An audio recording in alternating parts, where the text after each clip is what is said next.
Welcome back to glorious amplification. इस दुनिया में किसी को मारने के लिए हमें बंदूक या गोली की जरूरत नहीं है। You don't need to have a gun and bullet. आप किसी को एक नकारात्मक वाक्य कह दीजिए, वो वैसे ही खत्म हो जाएगा, उसका भविष्य खत्म हो जाएगा। हमारे युवाओं के साथ समस्या क्या है कि वे किसी भी काम की शुरुआत बहुत जोश और जुनून के साथ करते हैं। होना यह चाहिए कि समय गुजरने के साथ साथ उनका जोश और जुनून बढ़ना चाहिए, लेकिन होता है इसके विपरीत। जैसे जैसे समय जाता है वैसे वैसे उनका जोश और जुनून नीचे आ जाता है। आप चाहे रिट की तैयारी कर रहे हैं, राजस्थान प्रशासनिक सेवा परीक्षा की तैयारी कर रहे हैं, जिंदगी के किसी भी एग्जाम की तैयारी कर रहे हैं, क्या आपने कभी ये सोचा है कि आखिर क्यों आपका जोश और जुनून जो कभी आप महसूस करते हैं कि पूरी तरह चार्ज है और कभी अचानक से आप महसूस करते हैं as if you have lost everything, all the doors have gone closed. ऐसा क्यों आपको ऐसा महसूस होता है कि कभी कभी तो बहुत अच्छी तरह हम सब कुछ कर सकते हैं और कभी कभी पूरी तरह निराश की जिंदगी के सारे रास्ते खत्म हो गए? ऐसा आखिर क्यों? परीक्षाओं की तैयारी के शुरुआती चरण में जो युवा हैं वो बहुत जोश और जुनून से किताबें इकट्ठी करते हैं, अलग अलग जगह से नोट्स लाते हैं और उन्हें पढ़ते हैं। शुरुआत में उनका मोटिवेशन लेवल बहुत हाई होता है, पीक पर होता है। समय जैसे जैसे गुजरता है वैसे वैसे उनका जोश ठंडा होता जाता है। आखिर ऐसा क्यों?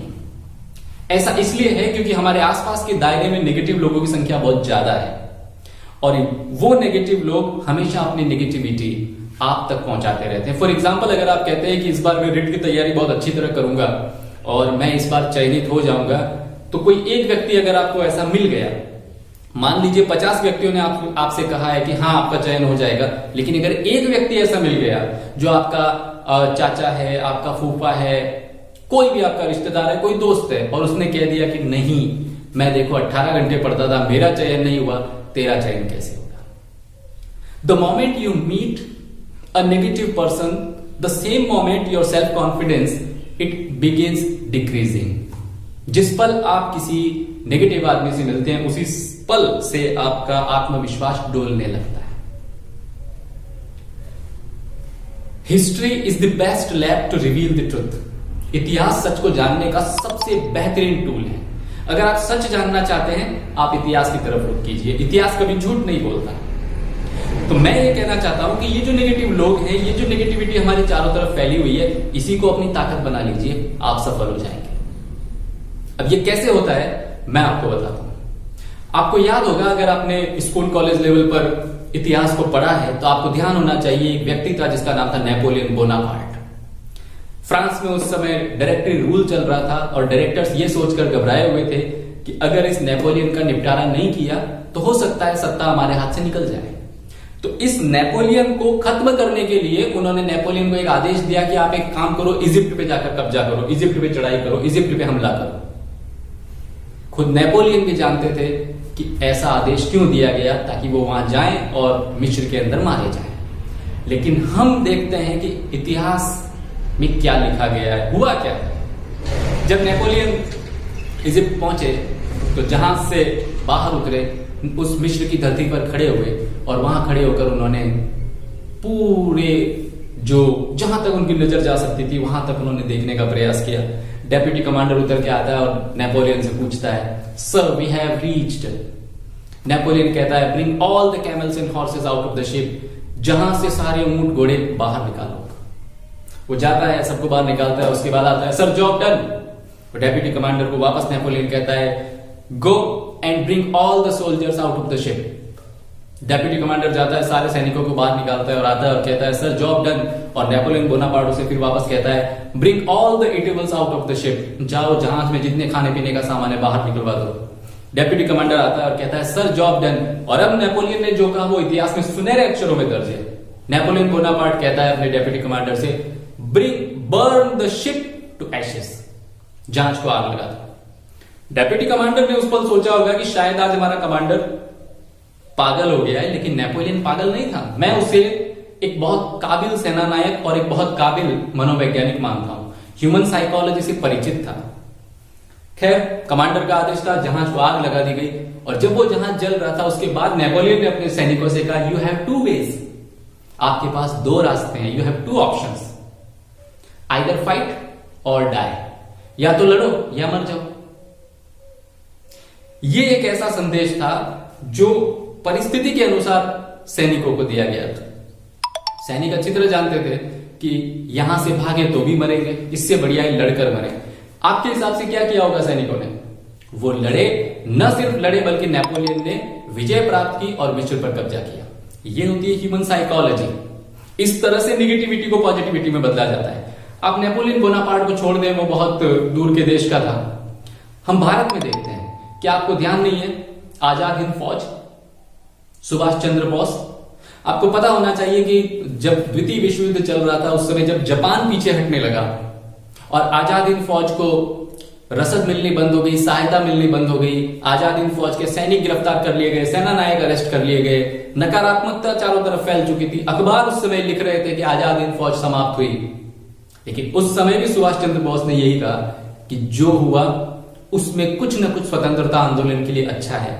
हम हारे नहीं, हमारे लोगों पर मुकदमे चलेंगे, जो सैनिक पकड़े गए हैं वो जेलों में रहेंगे, लेकिन उनका जेल में रहना और उन पर मुकदमे चलना भारतीयों को राष्ट्रीयता की तरफ ले जाएगा। सुभाष चंद्र बोस तो 1945 में एक हवाई दुर्घटना में शहीद हो गए, लेकिन जो उन्होंने कहा वो सत्य हुआ और हमने 1947 में देखा। तो नेगेटिविटी को पॉजिटिविटी में आपको बदलना है। आपको अगर कोई भी नेगेटिव व्यक्ति मिलता है और कहता है तेरा चयन नहीं हो सकता, उसका नाम अपनी डायरी में लिख लो। उस व्यक्ति का नाम अपनी डायरी में लिखो और उसे रोज देखो। ये आपको बहुत अच्छी तरह से बूस्टअप रखेगा, रिचार्ज कर देगा। अगर आपका कॉन्फिडेंस खत्म हो गया है, अगर आपकी ताकत खत्म हो गई है, क्षमता खत्म हो गई है और आप उस व्यक्ति के बारे में सोचते हैं जिसने आपको डिग्रेड करने की कोशिश की है, नीचा गिराने की कोशिश की है, तो आप अगर मानव हैं तो आप पुनः उठ खड़े होंगे। यही ह्यूमन नेचर है। मेहनत एकमात्र विकल्प नहीं है। देखिए, आपको यह ध्यान रखनी है कि इस दुनिया में मेहनत सभी करते हैं। अगर मेहनत ही विकल्प होता तो जंगल का राजा शेर नहीं होता। वो तो सबसे ज्यादा आलसी प्राणी है, शिकार भी शेर नहीं करके लाकर उसे देती है, लेकिन फिर भी राजा शेर ही कहलाता है। मेहनत सही दिशा में सही रणनीति के साथ कीजिए, आप निश्चित तौर पर सफल होंगे। और न सिर्फ सफल होंगे बल्कि ऐसी कामयाबी की इबारत लिख जाएंगे इस दुनिया में कि आपकी आने वाली नस्लें आप पर नाच करेंगी। और इसके लिए आपको करना क्या है?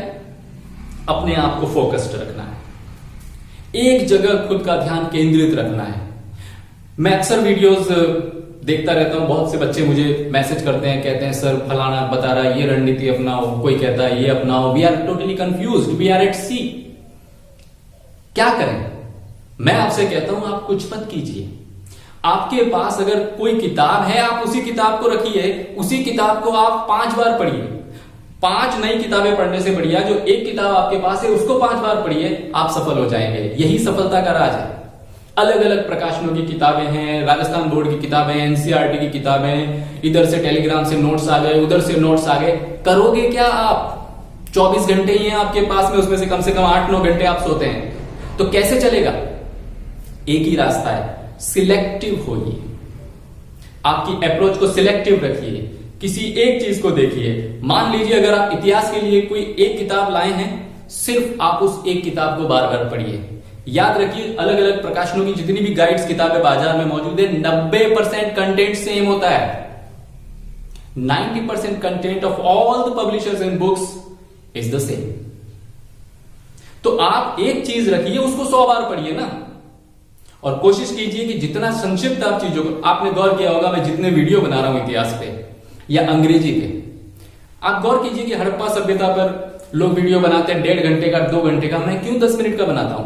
क्योंकि मुझे पता है कि 10 मिनट के अंदर भी उतना कंटेंट दिया जा सकता है जो परीक्षा में आपको सफल कर सके। क्यों 1 घंटा बर्बाद करना? व्यूअर्स का 1 घंटा क्यों बर्बाद करना?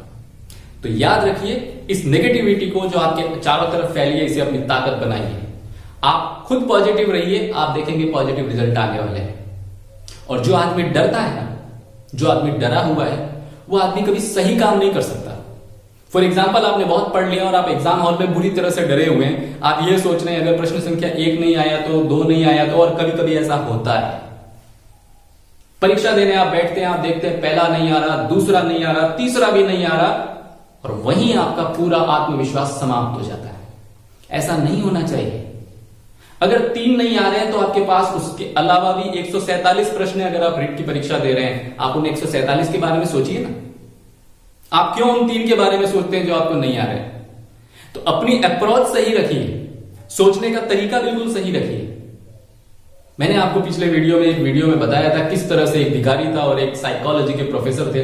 वो भिखारी साइकोलॉजी के उस प्रोफेसर से ज्यादा बड़ा साइकोलॉजिस्ट था, ये हमने देखा है।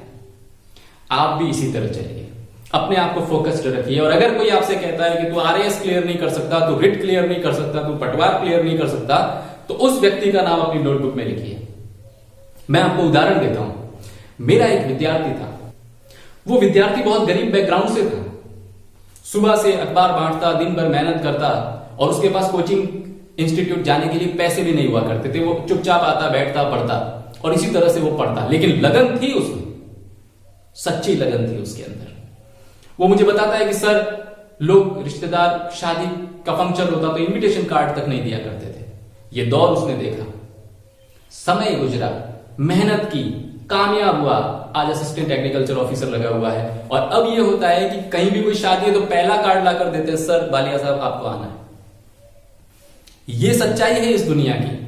आप याद रखिए कि जब बहुत घना अंधेरा हो जाएगा, when you start feeling that everything is dark, all the doors have gone closed, बस उसी समय सोचिए कि बहुत घना अंधेरा जब होता है, उसके बाद ही सूर्योदय होता है। और सूर्योदय होगा, 100% होगा। बस आपको इंतजार करना होगा, खड़े रहना होगा।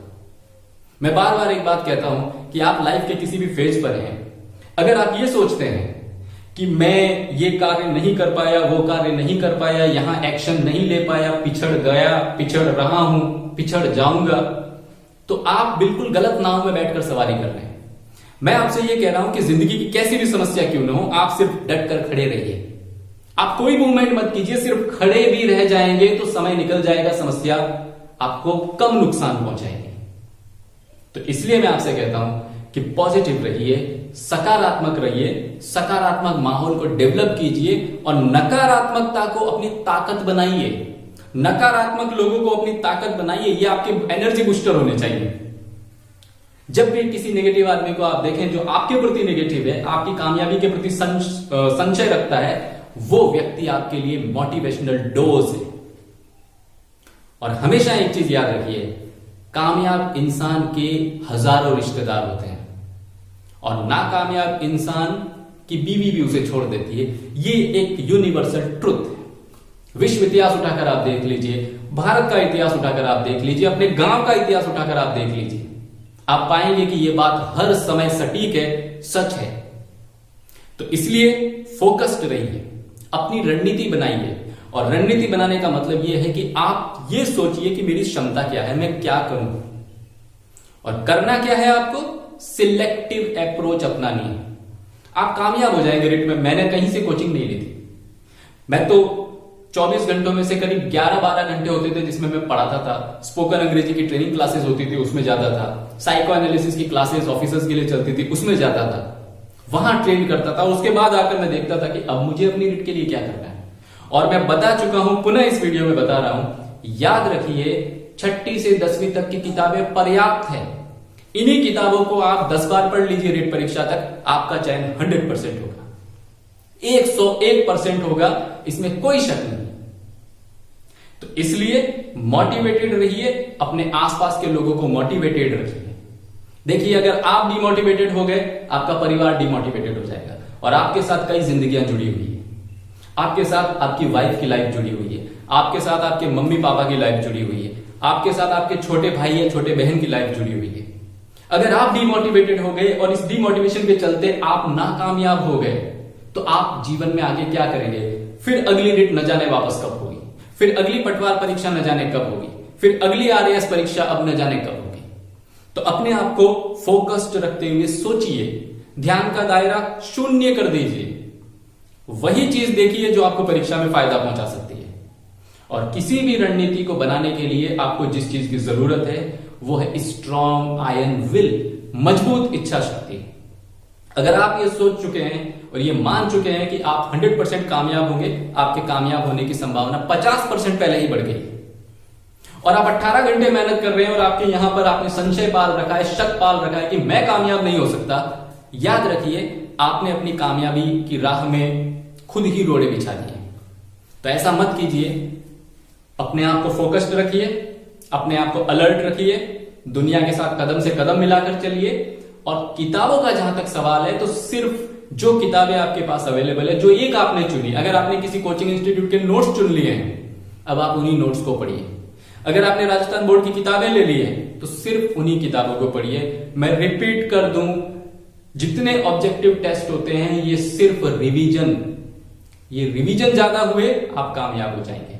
तो कोशिश कीजिए कि एक किताब को 10 बार पढ़िए, न कि 10 किताबें लीजिए और उनको एक बार पढ़िए। उम्मीद है आप मोटिवेटेड रहेंगे, पॉजिटिव रहेंगे और एक ऐसा इतिहास लिखेंगे कि आपकी आने वाली नस्लें आप पर नाज करेंगी। जय हिंद।